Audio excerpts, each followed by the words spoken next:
29 de enero de 2020 es un placer tener aquí a José Luis Escobar Castañeda. Iba a decir un antiguo debatiente, pero no, porque sigue estando en nuestro club el Nicolás Almero. Estamos en nuestro ciclo de ¿qué es debate?, que vienen antiguos debatientes o debatientes continuados a explicarnos su punto de vista. Voy a presentarlo, voy a utilizar una expresión que no nos gusta a nosotros, pero que José Luis es una leyenda de nuestro club. Nosotros no hablamos así, pero es una leyenda. Voy a decir otra cosa, voy a decir números, datos. A nosotros los números, datos nos da igual, pero en la comunicación, en la prensa, hay que dar titulares. Titulares, es una leyenda. ¿Y en qué se basa que es una leyenda? Por ejemplo, empezó a debatir pronto para lo que era hace unos años. Empezó a debatir pronto, entonces a tercero de la ESO. Vosotros diréis, qué bien, porque aquí hay gente de quinto de primaria, sexto de primaria que ya ha debatido, hay gente primero de la ESO que ya había debatido. En aquella época, hace unos años, en tercero de la ESO era muy joven para debatir. Aquí en el colegio ha ido a 9 torneos. De los 9 torneos que hay en el colegio, 3 de ellos universitarios. Somos el único colegio todavía en España que va a torneos académicos, debate académico. Pues de esos 9 torneos, en 7 de ellos se llega a semifinal. De las 7 semifinales, a 5 se llega a la final. Y de 5 finales, a 2 de ellas se llega a la final. A su vez, también fue elegido mejor orador en torneos universitarios, no escolares. En primero de bachillerato fue elegido mejor orador en 2015 en el torneo de Córdoba Tres Culturas. Y en 2016 fue elegido, ya estando en segundo de bachillerato, pues fue elegido mejor orador en un torneo universitario muy fuerte en Santiago de Compostela, donde fuimos juntos. Un equipo de 2 y un torneo nacional que damos en esto de España. Incluso en los que ganaron, fueron los únicos que le ganamos, eran subcampeones del mundo. Entonces tiene una experiencia muy fuerte. No ha dejado el colegio, el club de debate. Ya incluso estando en el club de debate, siendo escolar, en Irlanda, de un taller de debate, y siendo universitario, ha estado con nosotros. Ha ido físicamente a torneos nuestros. El último torneo de Sevilla físicamente fue con nosotros, como segundo entrenador, físicamente, dando tiempo de su vida, su dinero, del avión, etc. Y estuvo ahí 4 días con nosotros haciendo de segundo entrenador. Ha seguido asesorando a nuestros equipos y hoy vamos a escucharle. Yo me callo ya porque es un placer escucharte, para que aprendamos todos, aprovechar para hacer preguntas, aprovechar para aprender. Un aplauso inicial para José Luis. Bueno, muchas gracias, don Javier. Mira una cosa, o sea, estoy temblando, y es que por mucho que hable uno ante el público siempre se pone nervioso. Y es que nosotros siempre decíamos antes de salir al torneo, sobre todo ya cuando estábamos en semifinal y en final, que es cuando tenías la presión encima, que cuando estás nervioso es porque algo te importa. Y eso siempre hay que tenerlo en mente. Si no te importase, no estaría nervioso. Entonces, digo esto porque esto en parte me importa. Después de cómo me ha puesto don Javi por las nubes, pues imagínate que yo ahora aquí no hago absolutamente nada. Entonces, bueno, mi intención con esta charla es hacer un breve repaso a la trayectoria que hicimos aquí en el colegio, con el club de debate, en el Saca Alborán, tanto al equipo de los quijotescos como al equipo de Mari Carmen y Bernabé, que fue con los que yo competí. Los quijotescos es que se nos apodó así, pero era el equipo formado por Gonzalo, por Miguel y por Dani, ¿vale? Entonces, en vez de que yo hable un montón, si vosotros queréis haciendo preguntas y vais interviniendo, pues para mí mejor, ¿vale? Porque así vamos viendo la conversación a donde vosotros queréis o aquellas cosas que os interesen a vosotros. ¿Sí?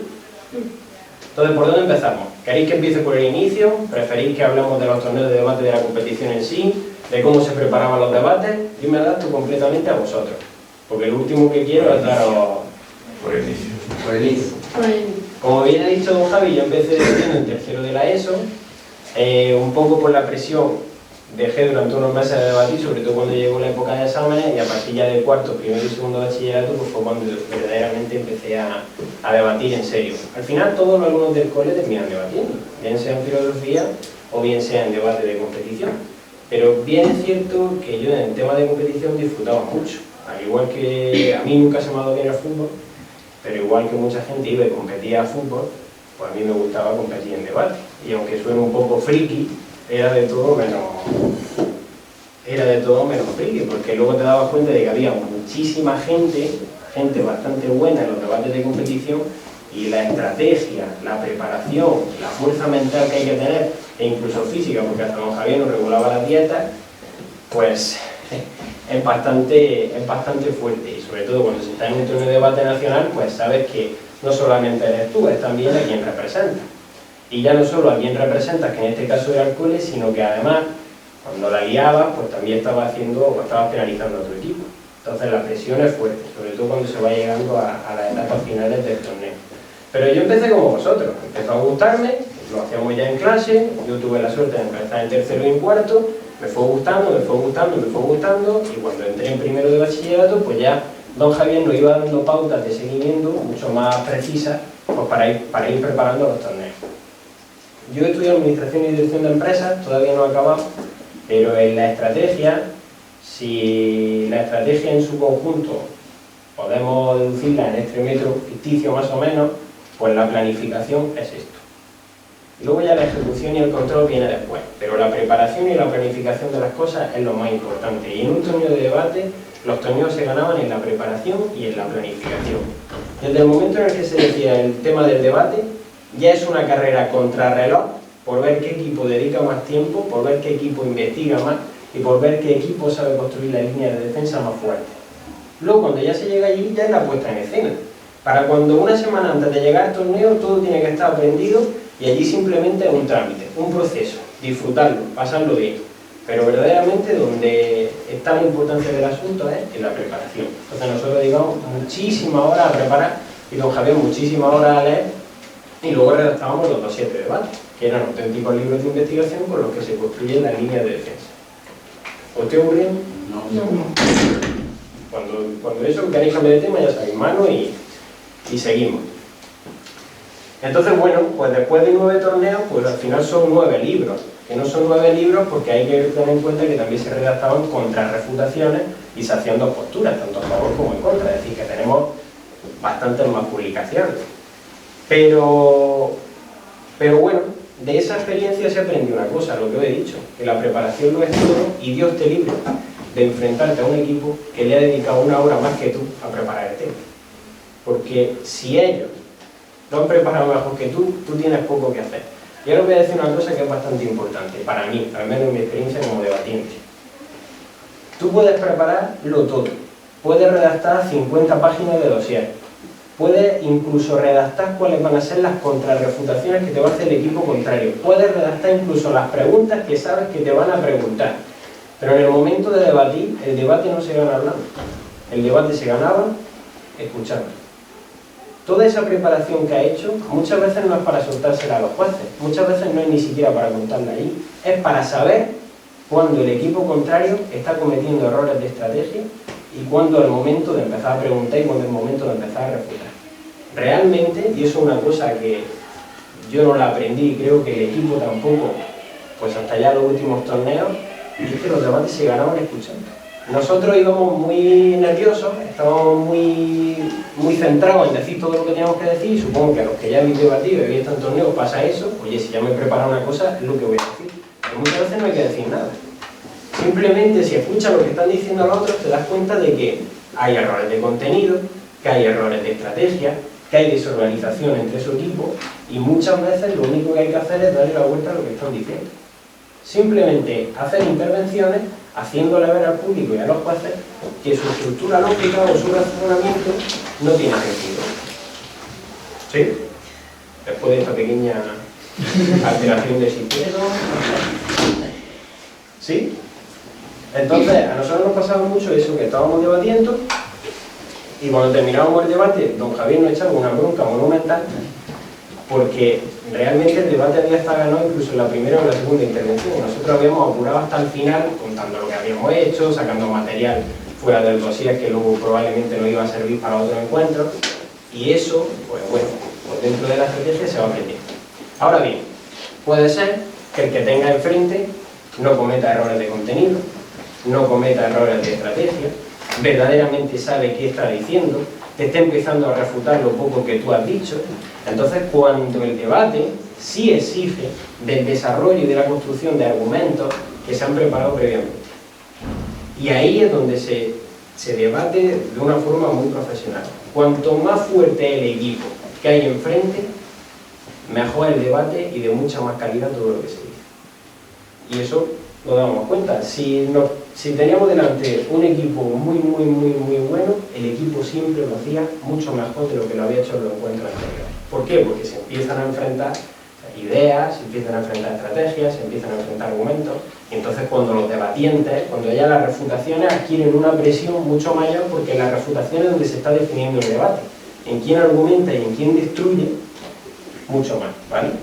Después de estas pistas técnicas, si alguna os sirve, podéis incorporarla a vuestra preparación y a los torneos que vayáis, pero ahora vamos, yo creo que lo que más interesa que son las anécdotas, ¿vale?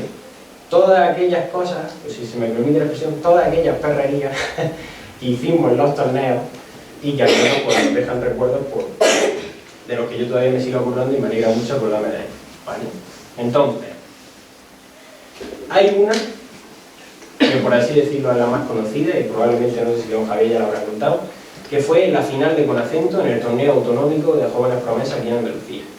El Sega Durán se estaba enfrentando pues, a su eterno rival, que es otro colegio de Sevilla, se puede decir, el Buen Pastor. Y nos estábamos enfrentando en un teatro, ¿vale? Todo el resto del público eran, por tanto, el jurado como el resto de debatientes que ya estaban desclasificados, y a la final había resultado ser pues, los eternos rivales, Sevilla contra Almería, y ellos jugaban en casa, por lo que eso conlleva. Más siempre solían tener más apoyo de la familia, del cole y demás. Bueno, pues eso a veces también puede incluso desmoralizar a tu equipo. Y en el fútbol pasa exactamente igual. Cuando toda la afición que rodea va a favor del contra el que tú tienes que competir, pues quieras que no, te moraliza. Pero bueno, al margen de eso, estábamos en la final. Yo tuve la suerte siempre de tener un equipo que nunca falló. Era muy raro que mis compañeros fallasen. Yo incluso podía resbalar al final, porque si algo hacía yo muchas veces era arriesgar, incluso pasarme de rosca a veces, pero hay momentos en los que la ocasión lo requiere. Sigo contando esta anécdota, pero recuerdo también, para clasificarnos para ese autonómico, que estábamos debatiendo sobre si... Era un tema sobre la economía de España, ¿no? Sobre la competitividad de España. Nosotros teníamos que defenderla. Y hubo un momento en que nos dimos cuenta que el debate lo estábamos perdiendo. Que íbamos ya a entrar en la segunda refutación, en este caso había 3, y lo estábamos perdiendo. Y me acuerdo que nos la jugamos muchísimo diciéndole al equipo contrario: díganme un solo sector económico en el que España no sea puntera o emprendedora. ¿Cuántos sectores económicos no hay de eso? O sea, ¿en cuántos sectores económicos no da media vuelta a media Europa? Sin embargo, el equipo contrario no era capaz de entrar. Nosotros teníamos un artículo con el que más o menos nos podíamos defender, nos la jugamos con eso, lo hicimos nuestro nombre, y entonces en cada intervención se lo repetíamos. Pero es que ustedes no son capaces de decirnos un sector donde España no sea puntero, donde no sea competitivo. Y entonces el equipo contrario pues más se cabreaba. Y entonces seguía hablando. Pero es que yo volvía a salir y decía: hablan mucho, pero no son capaces de decirnos un solo sector en el que España no sea puntera o sea emprendedora. Como si no hubiese ejemplos. A duras penas, en su última intervención soltaron 2 ejemplos que mi compañero Dani se encargó de destrozar. Entonces hay veces en los que dices, bueno, pues vamos a jugárnosla, venga, pues a ver si salen por ahí. Pero no es lo común, pero a veces había que arriesgar. Y en este caso en concreto... A todo esto su rol era de segundo refutador conclusor. Sí. No suele ser habitual que un debatiente se especialice tanto en segunda refutación como conclusión. Y podía hacer las dos cosas a la vez bien. Entonces con la segunda refutación, los últimos 40 segundos era un avance de la conclusión. Sí, algo así. Esa era la estrategia, básicamente. ¿Por qué? Pero iba a decir esto por el equipo. Porque tanto Miguel como Dani, Miguel hacía unas introducciones que eran brutales, porque la introducción estaba en el debate, de hecho iba sin esconderse. Miguel salía y decía: estos son nuestros argumentos, esto es más o menos lo que nos va a decir el equipo contrario, esto es lo que nosotros le vamos a decir y por eso nosotros tenemos razón. En fin, se acababa la introducción, se soltaba todo lo que teníamos, hombre, no todo, porque había que desarrollarlo, pero soltaba la estrategia encima de la mesa. Si el equipo contrario no era capaz de agarrarse a eso, pues... Y luego teníamos a Dani, que era un refutador, porque cuando Dani salía a hablar, o sea, no dejaba nada que yo pudiera decir. Yo recuerdo en la semifinal de ese torneo, que tuvimos un equipo muy bueno enfrente,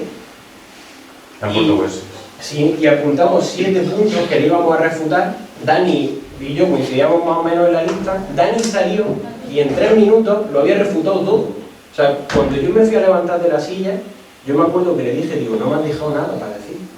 Y Dani, sí, tú sabes.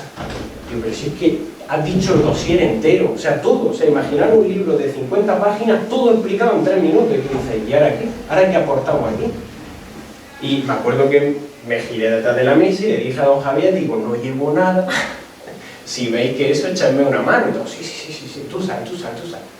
Pero realmente no había nada que decir. Todo estaba refutado, todo estaba dicho, y yo veía el debate casi me he inclinado hacia ello. Y ahí fue donde nacieron las refutaciones, conclusiones. Que no se trata de refutar, pues si no hay nada que decir, no tiene sentido que sigas discutiendo con ellos. Pues simplemente limítate a hacer una pequeña conclusión mascarándola dentro de una refutación. Y esto era básicamente empezar a exponer los argumentos del equipo contrario, decir lo que había dicho Dani para contrarrestar todo eso, y en última instancia ser ya un poco agresivo también, lo que he dicho antes, un poco jugársela y decirle al equipo contrario qué es lo que tenían que hacer para ganar. O sea, hacerles ver que con lo que ha dicho no es suficiente y si verdaderamente querían inclinar la balanza a su favor, tenían que tocar esos puntos. O la frase esa famosa que era explicarme el nexo causal entre lo que ustedes están diciendo y todo lo que han presentado. Y no fueron capaces. Entonces, pues bueno, ahí nació esa parte de estrategia. Pero no me quiero olvidar porque luego salía Gonzalo y si a mí se me había escapado algo en la refutación, Gonzalo se encargaba pues, bueno, de dejarlo todo bien, de hacer una conclusión formal, como había que hacerla. Y entonces pues la segunda refutación pasaba a convertirse algo así como en una intervención de desahogo. Dani era muy agresivo, Dani salía al escenario y iba a destrozar. Todo lo que se pusiera por delante de él, Dani acababa. Y como alguien le hiciera una pregunta del equipo contrario, se lo comía. Es que entonces Dani se sentaba con una tensión, Dani venía de la guerra. Entonces, claro, de alguna manera yo intentaba un poco revertir eso y salir, bueno, más tranquilo, bueno, buenas tardes, seguimos aquí, ¿no? Pero ya, tranquilidad, ¿no? Después de este momento de tensión que hemos vivido ahora, pues ahora vamos todos a relajarnos. Y ya aprovechamos, pues bueno, para organizar un poco el debate para que Gonzalo ya concluyese. Entonces, debate es todo en equipo. Todo en equipo. Si hay un juego en equipo, esos debates. Porque tienes que estar mirando al que tienes enfrente, a tu equipo, y tu equipo sabe qué estás pensando, qué estás diciendo, qué vas a hacer o qué no vas a decir. De hecho, yo tenía la suerte, como decía, de yo hacía la segunda refutación. Las segundas refutaciones no salen preparadas, hay que ir sobre el paso. Tú vas construyendo, destruyendo y atendiendo preguntas. Yo estaba hablando sobre un tema, yo me giraba a la mesa de mi equipo, yo no miraba. Yo solamente ponía la mano y ellos sabían que me tenían que dar. Si una evidencia, si un libro, si una cita, si un... Entonces, esa confianza, y ni mirar, enseñar directamente, o llevársela a los jueces. Entonces, toda esa sincronización es fundamental. Y de la final, la final de Buen Pastor. La final de Buen Pastor, a lo que me hacía referencia sobre lo importante que era escuchar, es que yo salía con una intervención medianamente preparada. Repito, estábamos en la final. O sea, el Buen Pastor era nuestro eterno rival. Y yo voy ya a hacer, Dani ya se ha sentado, Dani ya ha destrozado todo lo que podía destrozar, y yo voy a salir a hablar, pero a hablar literal. Yo tenía más o menos una estructura preparada, una estrategia, pero entonces el equipo contrario dice algo, que por eso decía la importancia de escuchar, dice algo en lo que yo no me di cuenta porque estoy preparando la intervención, pero que el tema era algo de la ONG, por eso teníamos que hablar en contra de que las ONGs se iba a solucionar el desarrollo, el arte, etc. Y el jurado era todos de ONG. Sí, eso era otra dificultad que añadía. Nosotros teníamos que ir en contra de la ONG. Y todos los jueces eran miembros de la ONG. No todos, pero gran parte. Entonces había que ser muy sutil, presentábamos el problema y decíamos, pero no es culpa de la ONG, es culpa del sistema. ¿Vale? Entonces la ONG asentía, bien, está bien presentado. Pero en ese momento en el que yo voy a salir, don Javier se acuerda de una cita de un libro que había leído, empieza a buscar la cita mentalmente, sabía dónde estaba, entonces pide el libro, le dan el libro, yo esto me estoy preparando, yo no soy consciente, pero el resto del equipo está solo centrado en esa cita. Pero antes de yo salir, me cogen del brazo, todo esto es un auditorio lleno, entonces te cogen del brazo, te echan para atrás, dice, madre mía, qué espectáculo estamos dando. Entonces se da la orden, don Javier dice, sal y lee. O sea, lo que jamás don Javier ha dicho en clase de que en un debate salgáis a leer, pues en ese momento don Javier contra todo pronóstico dice, sal y lee esto. Bueno, a los formadores nos dejaban de estar en la mesa.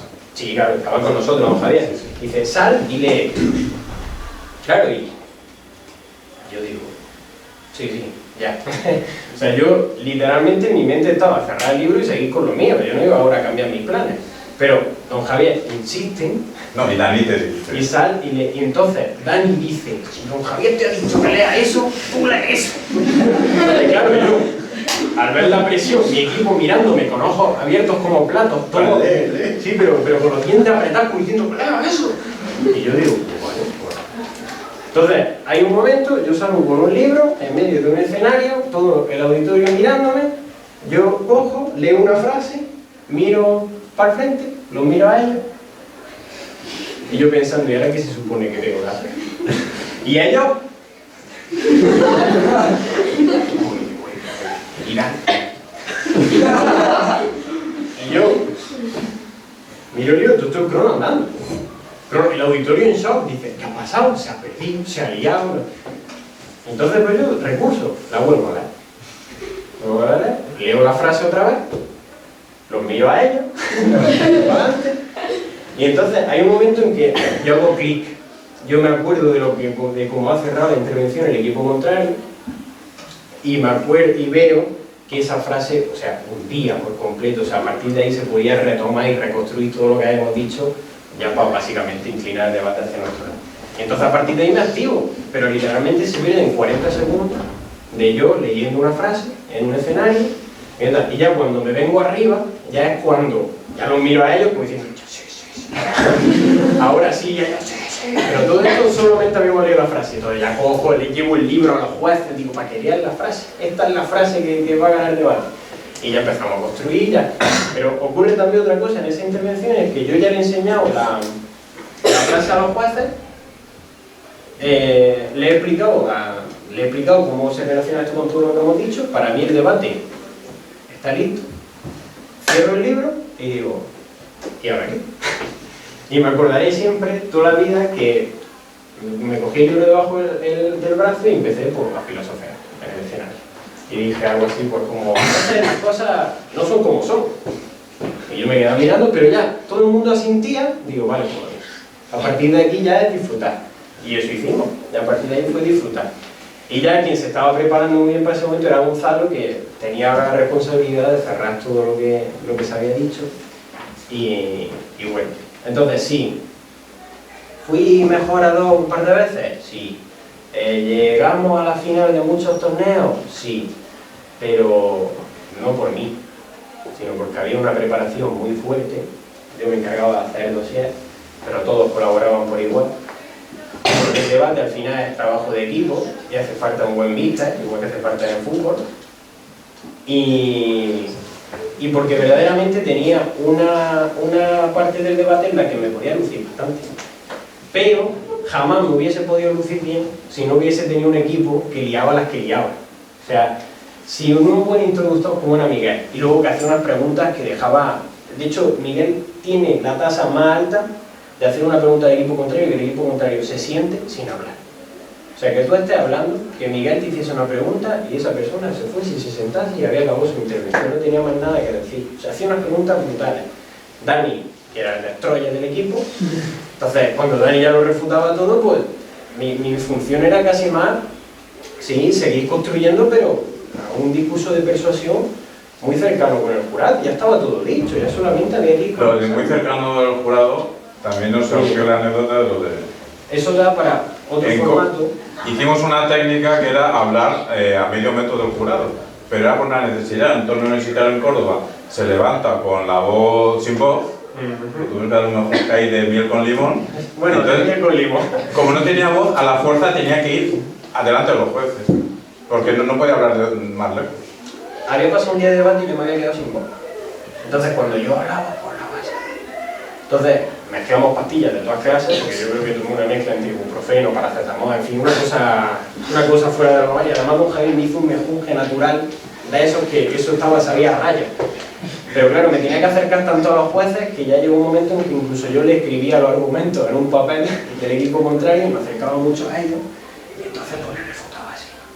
Pero aquello se hizo muy efectivo, porque los jueces veían en el papel los tres argumentos del equipo contrario, tú se los ibas tachando, y se los ibas quitando, y el juez decía, pues ya está todo listo, vengan a esto. Entonces, bueno, pero lo que iba diciendo, de que ya se me acaba la charla.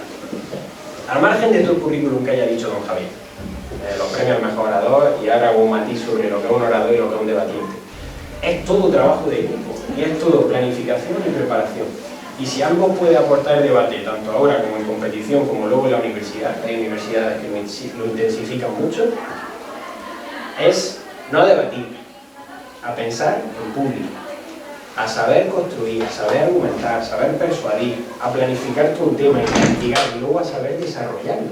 Y lo más importante en esta vida, a saber convencer.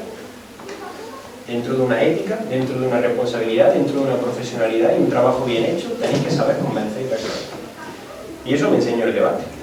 E insisto, yo no sería leyenda si no hubiese contado, tanto con el equipo de Gonzalo, de Miguel y de Dani, como con el equipo de Bernabé y Mari Carmen, que era un buen equipo. Entonces, lo ponían todo muy bien para que yo saliese a marcar. Entonces, de eso me llevo.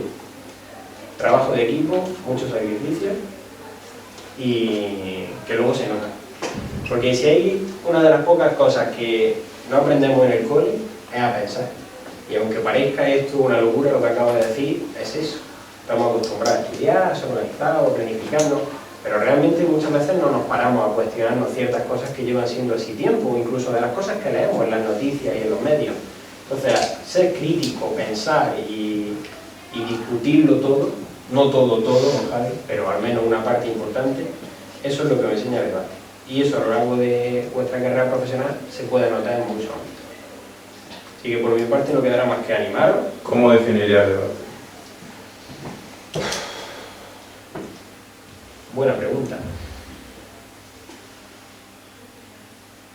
Yo haría primero el matiz ese que he comentado antes. Una cosa es un orador y otra cosa un debatiente. Un orador es una persona que habla muy bien y un debatiente es una persona que no solamente habla muy bien, sino que además todo lo que dice tiene significado. Y eso se ve también mucho, se ve en muchos torneos de debate. De hecho, no tenéis que ir a un torneo de debate, poner la tele en un debate electoral y os daréis cuenta de que muchos de los mensajes o muchas de las intervenciones son solo palabras. Realmente no hay un significado. Realmente poca gente echa mano a los datos, echa mano a evidencia, echa mano a, sin pasarse de la raya, que también hay casos de política. Pero una cosa es ser muy buen orador y vender mucho humo. Y otra cosa es gente que se prepara y además de comunicar bien, todo lo que vende, todo lo que dice, todo lo que aporta, tiene un significado y contenido. Entonces, no seáis los mejores oradores, esforzaros en ser los mejores debatientes. Siempre. ¿Tenéis alguna pregunta? No. Bueno, ahora fuera de cámara ya aprovechamos para hacer preguntas. Pues un aplauso.